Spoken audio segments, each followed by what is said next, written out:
अभी आज के हम लोग इस वीडियो में परिधि और परिमाप में अंतर देखेंगे। ठीक है।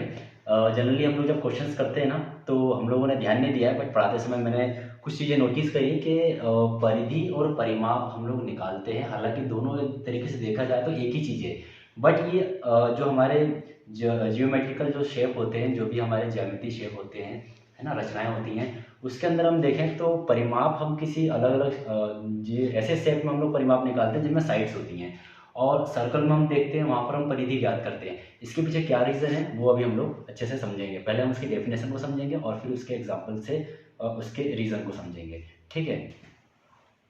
तो सबसे पहली चीज़ हम परिमाप को समझते हैं। किसी आकृति के सभी भुजाओं की लंबाई यानी माप को परिमाप कहते हैं। क्या लिखा हुआ है? किसी आकृति के सभी भुजाओं की लंबाई, है ना। सभी भुजाओं की लंबाई मतलब कि ऐसे शेप जिसके अंदर के भुजाएं होती हैं। अब ऐसे कौन कौन से शेप है जिसमें भुजाएं होती हैं? देखो, एक तो आपका एक आपका त्रिभुज हो गया, फिर चतुर्भुज हो गया, ठीक है। आयत, एक आयत हो गया आपका, ऐसा भी हो सकता है, ऐसा भी हो सकता है, ठीक है। पेंटागोनल होता है आपका, ठीक है।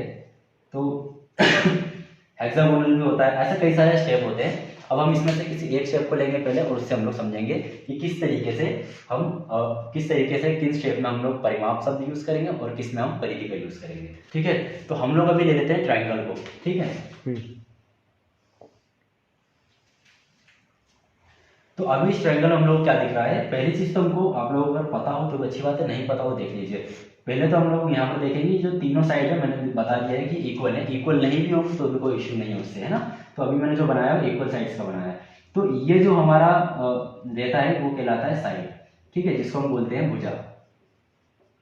ठीक। दूसरी बात, यहाँ पर जो एंगल्स बनते हैं, देखो यहाँ पर तीन जगह एंगल कहाँ बनते हैं? जब कहीं पर भी दो लाइन आकर एक दूसरे में टच होती हैं या वहां पर क्रॉस कर जाती हैं, जिसको हम प्रतिच्छेद बिंदु बोलते हैं। ठीक है। तो दो लाइनों के प्रतिच्छेद बिंदु पर भी एंगल बनता है, या हम यूं समझें कि जब दो लाइनें मिलकर किसी एक बिंदु पर, किसी एक पॉइंट पे मिलती है तो वहां पर भी एंगल बनता है। ठीक है। तो इसको हमने क्या बोल दिया? एंगल बोल दिया। ठीक है। जिसको हम हिंदी में क्या बोलते हैं? कोण। कोण बोलते हैं। ठीक। अब ये वाला जो हिस्सा होता है जहां पर दो लाइनें आकर आपस में मिल रही हैं, इसको हम हिंदी में बोलते हैं शीर्ष। ठीक है। अब यहां पर देखो तीन चीजें हैं इस पूरे स्ट्रक्चर में। पहली चीज है हमारी साइड यानी कि भुजा, एक है शीर्ष और एक है हमारा कोण। समझ में आ गया? अब देखो, अब क्योंकि हमने परिभाषा में देखा है कि किसी आकृति की सभी भुजाओं की लंबाई, अब मैं सबको मिटा देता हूं, अब हम सिर्फ भुजाओं की बात करेंगे। ठीक है।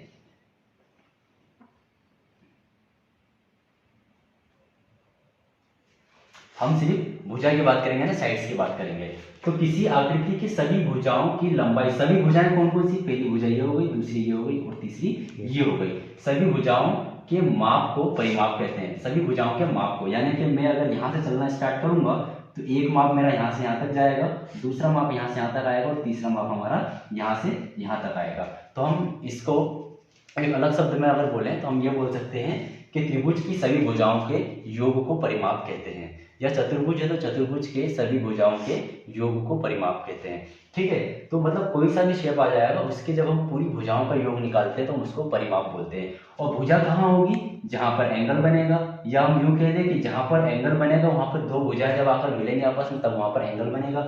और जिस भी शेप में, जिस भी संरचना में आपकी कोण आ रहा है, साइड यानी कि जो भुजाएं आ रही हैं, शीर्ष आ रहा है, इन सभी का जब भी हम बाहरी यानी कि जब हम इसकी बात करेंगे, बाहरी कोण की बात करेंगे, जब हम उसकी टोटल लंबाई निकालेंगे, कोण नहीं सॉरी लंबाई, जब हम इसकी टोटल ओवर और लंबाई निकालेंगे तो ये लंबाई को ही हम क्या बोलते हैं? परिमाप बोलते हैं। समझ में आ गया? हाँ। कोई डाउट नहीं? देखो, अब परिधि क्या होती है?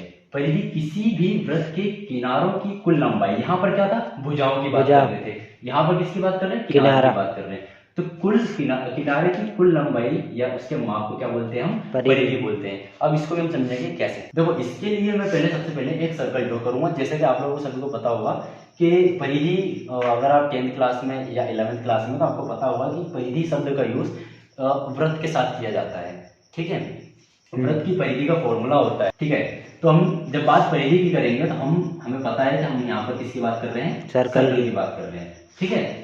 तो सर्कल में क्या होता है कि जब हम इसकी लंबाई निकालेंगे, आप सपोज करो एक कुआं है, उस कुएं की टोटल आपको लंबाई निकालनी है, तो आप कैसे निकालोगे? आप एक जगह से चलना स्टार्ट करोगे और फिर उसी पॉइंट पे, एंड पॉइंट पे आके खड़े हो जाओगे, मतलब जहां से चलना स्टार्ट किया तो वहीं आकर खड़े हो जाओगे, और फिर आप देखोगे कि उसकी टोटल लंबाई हमारी कितनी हुई है। तो मेरा कहने का सेंस ये है कि अगर मैं यहाँ से चलना स्टार्ट करता हूँ, तो यहाँ जब चलना चालू करूंगा तो इसकी टोटल लंबाई निकालने के लिए मुझे दोबारा इसी पॉइंट पर आकर खड़ा होना पड़ेगा। इसलिए हमने यहाँ पर किनारे शब्द का यूज किया है कि किसी भी वृत्त के किनारे की कुल लंबाई, यानी कि उसके कुल माप को, पूरे टोटल मेजरमेंट को क्या बोलते हैं? वृत्त की परिधि बोलते हैं या परिधि बोलते हैं। तो अगर हम ये कहें कि जो परिमाप होता है, जो परिमाप होता है वो ही परिधि होता है। तो हालांकि परिभाषा के हिसाब से दोनों अलग अलग चीजें हैं, बट इन द सेंस ये दोनों एक ही चीज है। हम क्या कर रहे हैं? हम इन शेप की जो है साइड्स की जो है टोटल लंबाई निकाल रहे हैं, ठीक है। तो जहां पर एंगल, साइड्स और शीर्ष होता है वहां पर हम परिमाप शब्द का यूज करते हैं। जहां पर इस टाइप के एंगल्स नहीं बनते हैं, जहां पर इस टाइप के साइड्स नहीं होते हैं, जैसा कि यहाँ वृत्त में होता है, वृत्त में कोई अलग से कोई लाइन आकर आपस में मैच नहीं कर रही है किसी पॉइंट पे, किसी बिंदु पे, तो वहाँ पे कोई ऐसा एंगल नहीं बन रहा है, यहाँ पे कोई साइड्स नहीं है, यहाँ पे कोई शीर्ष नहीं है। तो यहाँ पर क्या है? टोटल एक वृत्त है जो एक बिंदु से चालू होकर दूसरे बिंदु, उसी बिंदु पे आके दोबारा खत्म हो जाता है। तो इस वृत्त में हमें लंबाई निकालने के लिए एक बिंदु से चल के दोबारा हमें उसी बिंदु पे आना होता है, ठीक है। तो क्योंकि इसमें कोई भुजा नहीं है तो हम यहाँ पे किनारे शब्द का यूज करेंगे, और जहाँ पर वृत्त आ जाएगा या किनारा शब्द का यूज हो जाएगा, हमें समझ में आ जाएगा कि हम वहाँ पर परिधि शब्द का यूज करेंगे, ठीक है। बाकी अगर हम देखें तो परिधि और परिमाप दोनों एक ही चीज होती है। तो ये आपको समझने के लिए, ये क्योंकि बहुत एक बहुत ही बेसिक सा कॉन्सेप्ट है और इस पर बहुत सारे लोग ध्यान नहीं देते हैं, ठीक है।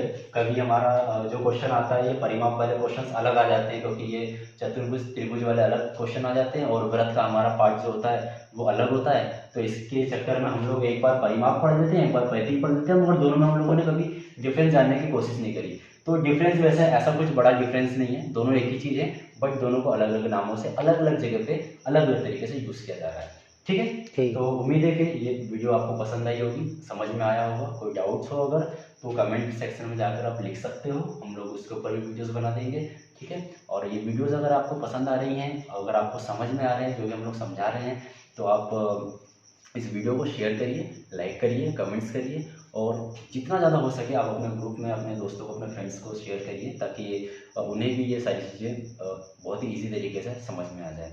सो हम लोग मिलते हैं अपनी नेक्स्ट वीडियो में, तब तक के लिए।